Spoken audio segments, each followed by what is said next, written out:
Class 10th welcome again. आज हम लोग अपना न्यूमेरिकल का जो लास्ट लेक्चर था उसी को आगे फिर कंटिन्यू करेंगे। पिछले लेक्चर में हम लोग ने दर्पण सूत्र का उपयोग करना सीख लिया था। उसमें हम लोग ये जान लिए थे कि वी यू एफ किस क्या होते हैं, इनमें से कोई दो के मान मिल जाए तो तीसरे का मान हम निकाल सकते हैं, प्लस माइनस चिन्ह परिपाटी के अनुसार किस तरह लगाते हैं, ये सभी चीजों की बात हो चुकी थी। हम लोग के जो दूसरा फॉर्मूला एक था रेखीय आवर्धन का, m बराबर h डैश अपॉन h, वो बच गया था। तो उसका हम लोग को यूज करना है। उसका यूज पहले हम लोग देख लेते हैं कैसे होता है। एक बार कर लेते हैं। एक न्यूमेरिकल उसी पे हम बेस लेके आए हैं, उसको आप लोग पहले देख लीजिए, कर लीजिए। फिर इसके बाद एक और न्यूमेरिकल बनाएंगे और उसके बाद हम लोग का ये पोर्शन लगभग जो है खत्म हो जाएगा और फिर हम लोग का नया पोर्शन शुरू होगा अपवर्तन से रिलेटेड। ठीक है, तो चलिए अब इसको जल्दी से बात कर लेते हैं। एक अवतल दर्पण के सम्मुख रखी वस्तु की लंबाई 20 सेंटीमीटर है। यदि वस्तु की प्रतिबिंब की लंबाई 10 सेंटीमीटर हो तब अवतल दर्पण से बने प्रतिबिंब की रेखीय आवर्धन ज्ञात कीजिए।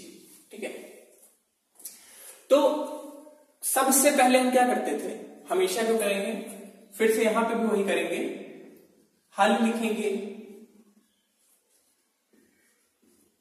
दिया गया है, क्या क्या दिया गया है थोड़ा देख लिया जाए। हम लोग को सबसे पहले दिया गया है, सबसे पहले दर्पण का नाम ही लिख लीजिए क्योंकि वो भी इंपॉर्टेंट है।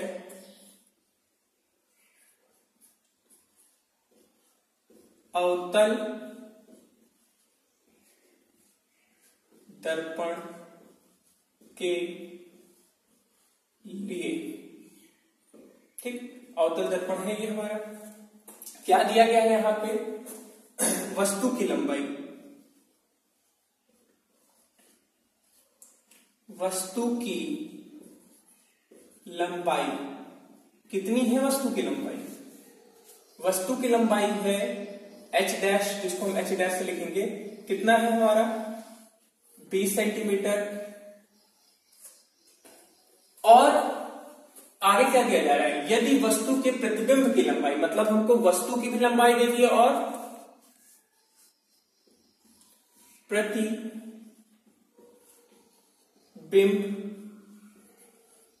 की लंबाई कितना है, हमें प्रतिबिंब की लंबाई दी गई है 10 सेंटीमीटर। क्या ज्ञात करना है, क्वेश्चन में कहा जा रहा है तब अवतल दर्पण पे बने प्रतिबिंब की रेखीय आवर्धन ज्ञात कीजिए। मतलब रेखीय आवर्धन, जिसको कि हम लिखेंगे m बराबर क्वेश्चन मार्क। ठीक है, यहां तक जितनी भी चीजें थी सब एकदम सही थी, हमको कुछ भी दिमाग यहां पे नहीं लगाना था, सीधे सीधे हम बस उसको लिखते चले गए। हमको अब उसके पहले एक चीज और कर लेते हैं, यहां पे h लिख लीजिए। एक वस्तु की लंबाई h होती है, प्रतिबिंब की लंबाई h डैश होती है। ठीक है, अब हम एक काम कर लेते हैं, पहले हम प्लस माइनस देख लें, चिन्ह परिपाटी का हमको बार बार यूज पड़ता है, तो यहां पे हम प्लस माइनस देख लेते हैं। चलिए, ये बन गया हमारा अवतल दर्पण। हमने आपको बताया था जब भी कोई चीज मुख्य अक्ष के ऊपर होगा, मुख्य अक्ष के ऊपर, तो क्या होगा, प्लस होगा, नीचे होगा तो माइनस होगा। तो वस्तु की जो लंबाई है, जो वस्तु है वो ऊपर रखा है, ऊपर रखा है तो ये क्या होगा, पॉजिटिव हो जाएगा। पॉजिटिव ऑलरेडी है, उसमें कोई दिक्कत नहीं है, पॉजिटिव तो पहले से खुद से है तो कोई दिक्कत ही नहीं है। प्रतिबिंब की लंबाई, अब देखिए प्रतिबिंब जो है हमसे क्या कह रहा है कि जो प्रतिबिंब की लंबाई है 10 सेंटीमीटर। अब थोड़ा सा यहां पे हमको कॉमन सेंस हल्का सा लगाना पड़ेगा कि जो अवतल दर्पण होता है उसमें मैक्सिमम केसेस जो हमारे बनते हैं वो वास्तविक प्रतिबिंब के बनते हैं। जाहिर सी बात है, कौन से प्रतिबिंब के, वास्तविक प्रतिबिंब के, और वास्तविक प्रतिबिंब होगा तो कैसा होगा, वास्तविक प्रतिबिंब होगा तो वो कैसा होगा, वो उल्टा होगा।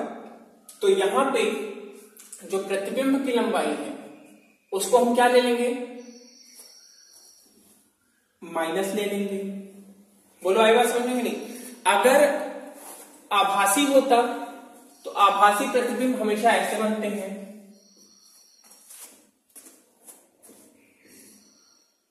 एक काम यहां पे कर लेते हैं, तब अवतल दर्पण में बने, इसको बढ़ा लीजिए, इसको कर लीजिए वास्तविक प्रतिबिंब।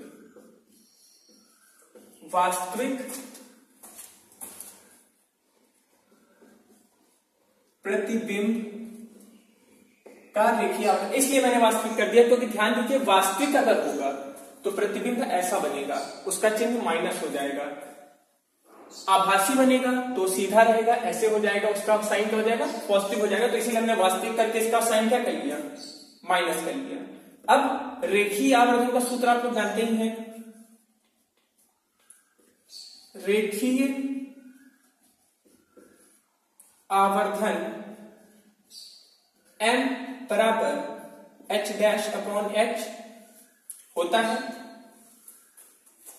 m का मान कितना है ये तो निकालना ही है, h डैश का मान कितना है -10 सेंटीमीटर, वस्तु की लंबाई का मान कितना है 20 है, 0 से 0 कटा, ये कितना हो गया 1/2, कितना आ गया रेखीय आवर्धन हमारा -1/2। तो हम क्या लिख सकते हैं, अतः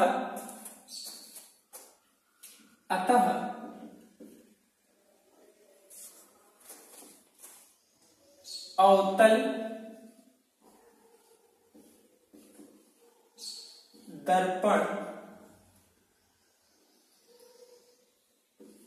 में बना प्रतिबिंब का रेखीय आवर्धन -1/2 होगा। ठीक है, इसको एकदम अंत में लिख लीजिएगा। और जैसे ही ये चीज हुआ हमारा जो क्वेश्चन हो क्या हो गया, कंप्लीट हो गया। मतलब समझ लीजिए हमको करना क्या था, ये तो एकदम नॉर्मल क्वेश्चन है, इसको ज्यादा से ज्यादा 2 नंबर, और हो सकता है ये कि बहुविकल्पी में भी आपका आ जाए, बहुविकल्पी के रूप में भी आ सकता है, क्योंकि एकदम नॉर्मल क्वेश्चन था। हमें कुछ नहीं करना था, हमको बस यहाँ पे रेखीय आवर्धन ज्ञात करना था, रेखीय आवर्धन के सूत्र की मदद से, और एकदम सीधा सा आंसर ये हमारा आ गया। अब हम लोग आ गए अपने दूसरे क्वेश्चन के संग। ध्यान दीजिए अभी तक जो क्वेश्चंस थे हमने उसमें क्या किया था, एक में केवल हमने दर्पण सूत्र का यूज किया था, उसके बाद वाले में केवल दर्पण सूत्र का यूज किए थे, उसके बाद वाले में केवल और केवल रेखीय आवर्धन का यूज किए थे। बट अब जो ये क्वेश्चन है इसमें दो के दोनों चीज मिला के दिए गए हैं। एक बार पढ़िए, देखते हैं क्या है। यदि कोई 6 सेंटीमीटर आकार की कोई वस्तु किसी 20 सेंटीमीटर फोकस दूरी वाले अवतल दर्पण से 30 सेंटीमीटर दूरी पर रखी है, दर्पण से कितनी दूरी पर किसी पर्दे को रखा जाए कि स्पष्ट प्रतिबिंब, प्रति जो लिखती है प्रतिबिंब है, प्रतिबिंब प्राप्त हो, प्रतिबिंब की प्रकृति तथा आकार ज्ञात कीजिए। ठीक है, मतलब क्या है, हमसे ये बोल रहा है क्वेश्चन में कि एक कोई अवतल दर्पण है, उसके सामने एक 6 सेंटीमीटर का लंबाई वाले हमने क्या रख दिया, हमने कोई वस्तु रख दिया, उस दर्पण की जो फोकस दूरी है वो भी हमको दे दिया कितना 20 सेंटीमीटर दे दिया, और वो जो वस्तु है वो दर्पण से कितनी दूरी पर रखा है 30 सेंटीमीटर दूरी पर रखा है। अब हमसे ये पूछ रहा है कि हम कहां पे पर्दा लगाएं। पर्दा लगाएं मतलब जहां पे प्रतिबिंब बनेगा वहीं पे तो आप पर्दा लगाओगे। तो हमसे एक तरह से क्वेश्चन में ये पूछ रहा है कि प्रतिबिंब कहां बनेगा। चलिए इसको एक बार हल्का सा रफ बना लेते, समझ लेते हैं। ये हमारा अवतल दर्पण है। अब देखिए आप एक चीज एकदम क्लियर जानते हैं, अपने दिमाग में बैठा के रखिए कि आपका जो वस्तु है हमेशा कहां रहेगा, मुख्य अक्ष के ऊपर रहेगा, वो कभी ऐसे नहीं रहेगा। अगर वो अनंत पे है तो तुम आप ऐसा बना सकते हैं, लेकिन अगर वो अनंत के अलावा कहीं भी है तो वो मुख्य अक्ष के ऊपर रहेगा। अब देखिए एक बात समझिए, हमारा फोकस कितना है, फोकस दूरी हमारी 20 और वस्तु की दूरी है 30।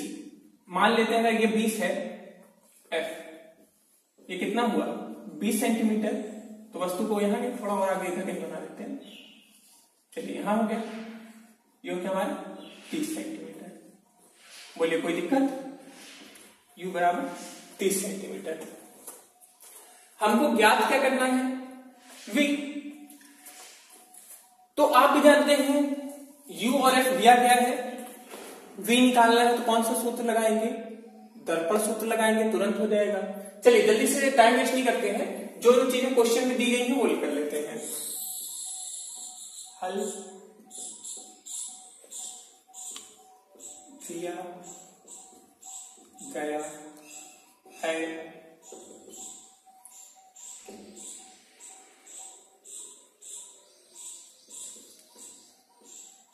अवतल दर्पण के लिए, ठीक। अब क्या कह दिया गया है,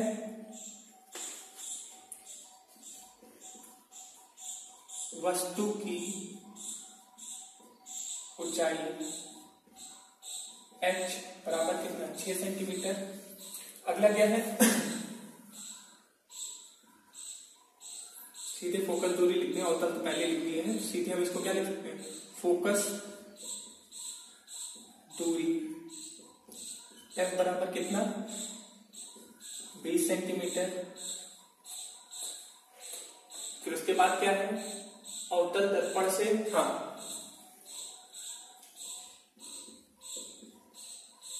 वस्तु की दूरी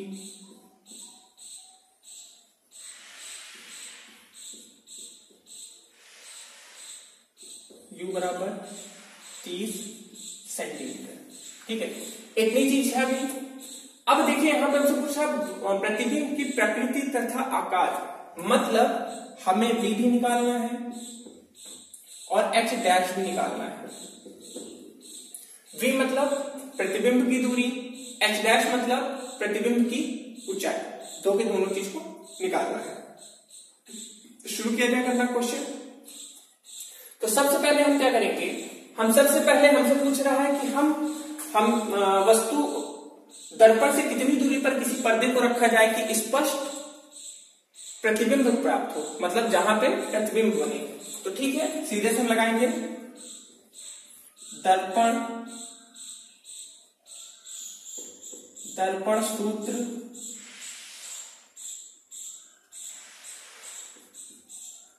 द्वारा, दर्पण सूत्र लगा दें 1/f बराबर 1/u प्लस 1/v। अरे गलती, एक काम और कर लेते हैं, चिन्ह भी लिख लेते हैं, ठीक है।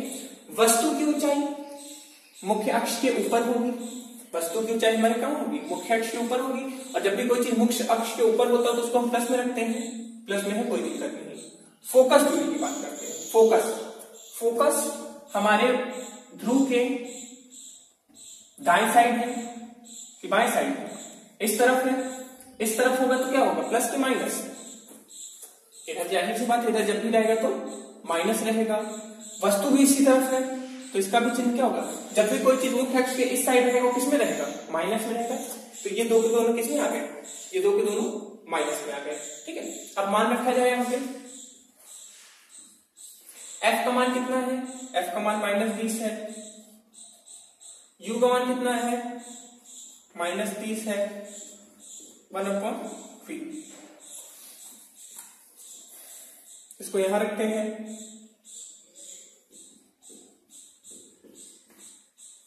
इस तरफ आ गया +1 1/30। बोलिए हो गया। लासा ले, लासा इधर ले लेते हैं।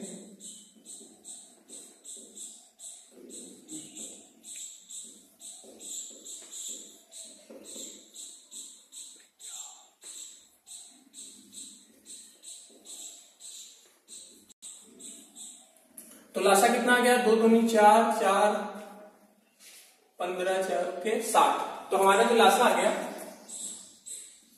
वो आ गया 60। 20 को 60 से भाग दिए तो 3 आया, यहाँ पे आ गया 3। इसका जिससे करें 2 आया, 2 1/v माइनस 1/60 1/b, b बराबर इसको इधर माइनस 60 सेंटीमीटर। मतलब क्या हो गया, v का मान कितना आ गया, माइनस 60 सेंटीमीटर। अब देखिए ये माइनस चीज जो है वो आपको बहुत कुछ बचाने के लिए पर्याप्त है। मतलब जो हमारा प्रतिबिंब बनेगा वो यहां कहीं बनेगा,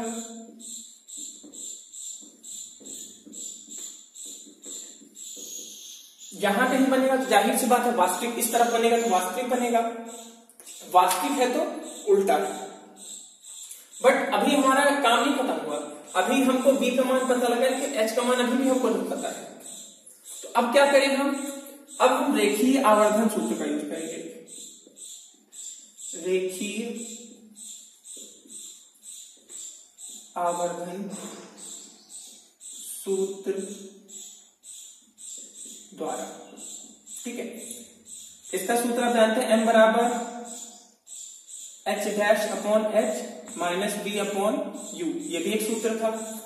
अब इसका क्यों हम उपयोग कर रहे हैं ये समझिए। यहां पे हमको रेखीय आवर्धन ज्ञात करने से कोई मतलब नहीं है। यहाँ पे क्वेश्चन में कहीं भी आप देख लीजिए रेखीय आवर्धन के बारे में बात ही नहीं किया है, हमसे पूछ रहा है प्रतिबिंब की प्रकृति तथा आकार। तो प्रकृति अभी हम पता ही लग गया कि माइनस आ गया मतलब वास्तविक है।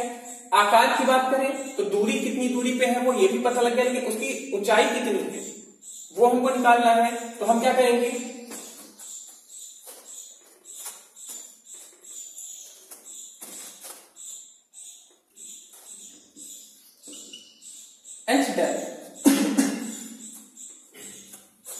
m हटा दे, m का कोई मतलब नहीं है आगे, तो हम सीधे रखेंगे h'/h माइनस b/u।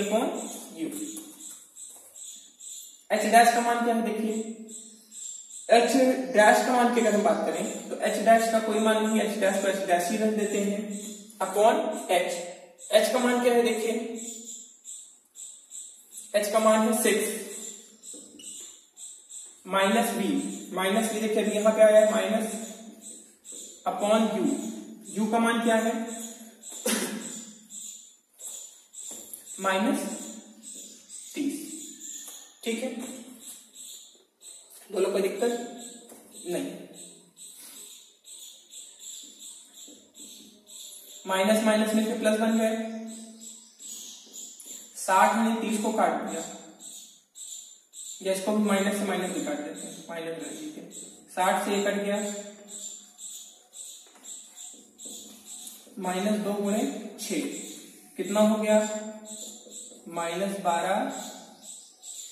अब ये ध्यान दीजिए -12 सेंटीमीटर नहीं है, इसका मतलब ये है कि जो प्रतिबिंब की ऊंचाई है वो नीचे बन रही है, उल्टी बन रही है। कैसे, -12 सेंटीमीटर। तो अब यहां पे आप क्या लिखोगे इसके बारे में,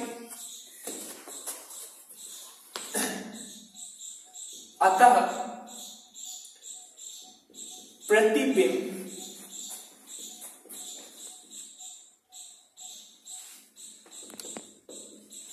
वास्तविक तथा उल्टा बन रहा है। और इस स्टेटमेंट के संग हमारा ये क्वेश्चन जो होगा वो खत्म हो जाएगा। बोलिए आई बात समझ में। इसमें हमने किया क्या, फिर से एक बार देख लेते हैं। इसमें एक बार क्वेश्चन को देखते हैं, समझ लेते हैं फिर से। क्वेश्चन में पूछा गया था कि यदि कोई 6 सेंटीमीटर आकार की कोई वस्तु किसी 20 सेंटीमीटर फोकस दूरी वाले अवतल दर्पण से 30 सेंटीमीटर की दूरी पर रखी है। चलिए छोड़िए वो सब कहानी मैं पढ़ चुका हूं, काम की बात पे आते हैं सीधे। मतलब हमको क्या दिया गया, अवतल दर्पण दिया गया, वस्तु की ऊंचाई दे दी गई, फोकस दूरी दे दी गई और वस्तु की दूरी दे दी गई, और हमसे पूछ रहा है प्रतिबिंब का प्रकृति तथा आकार। ध्यान दीजिए मैक्सिमम क्वेश्चन यही बनेंगे। और अगर आपको ऊंचाई दी गई है तो आप ऊंचाई निकालिए। अगर आपको मान लीजिए ऊंचाई नहीं दी गई, मान लीजिए ये चीज आपको नहीं दिया गया, मान लीजिए ये चीज आपको नहीं दिया गया, तो आपका क्वेश्चन यहाँ पे खत्म हो जाएगा। इन केस अगर आपको ये नहीं दिया गया है तो आपका एक क्वेश्चन खत्म हो गया। क्यों? जो चीज वहां पे आप लिखे हैं वो चीज तो आप अभी बता सकते हैं। यहाँ पे माइनस का चिन्ह है आप ही जानते हैं कि अगर माइनस का चिन्ह होगा, ये चीज आप ही जानते हो कि अगर ये माइनस का चिन्ह होगा तो माइनस का चिन्ह होगा तो वास्तविक है, और वास्तविक है तो ये ध्यान दीजिए, हमेशा ये चीज ध्यान देना है कि अगर प्रतिबिंब वास्तविक है तो वो उल्टा होगा, आभासी है तो सीधा होगा। हमेशा का है, इसमें कोई चीज मतलब बहुत ज्यादा परेशान होने की बात नहीं है, इस तरह हमेशा रहेगा। ठीक है। अच्छा, इस क्वेश्चन में हम थोड़ा सा वेरिएशन करके दो तो बताइए। हम इस क्वेश्चन में छोटा सा बदलाव कर रहे हैं। हम यहां पे जो 20 सेंटीमीटर फोकस दूरी है किसी 40 सेंटीमीटर वाले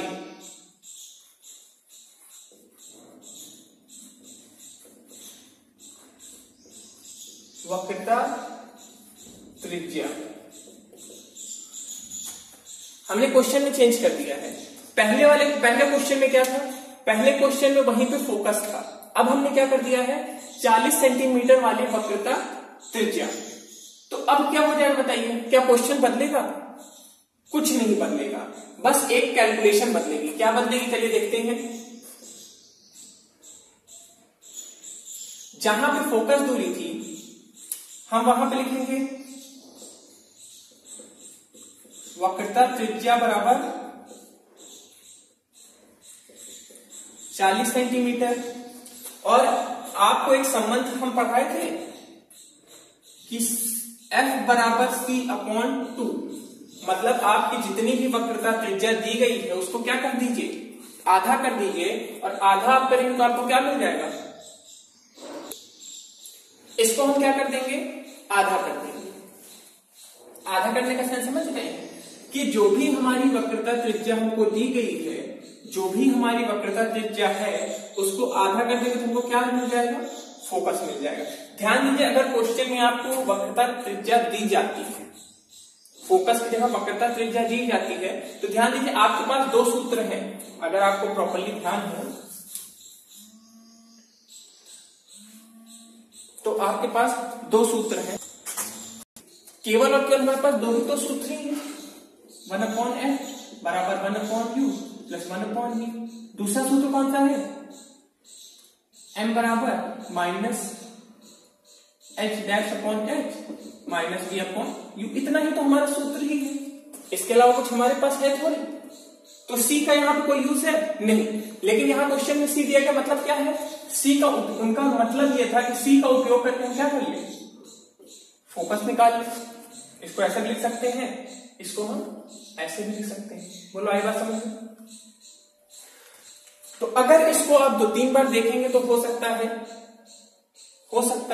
कि आप बाकी क्वेश्चन भी लगा लीजिए, क्योंकि इसको इस तरीके से बताया गया कि आपको ज्यादा दिक्कत ना। इन केस कोई दिक्कत हो तो कमेंट बॉक्स में हमको रिप्लाई दीजिए। आज के लिए यही हम अपने लेक्चर को फिनिश करेंगे, खत्म करेंगे। अगला लेक्चर जो आएगा हम लोग का वो फिजिक्स का ही होगा, इसके सेकंड पार्ट का, जिसमें हम बात करेंगे अपवर्तन की, और अपवर्तन भी परावर्तन जैसे है, अंतर है कुछ, उसकी बात करेंगे। ठीक है, तो आज यहीं पे रेस्ट चाहेंगे।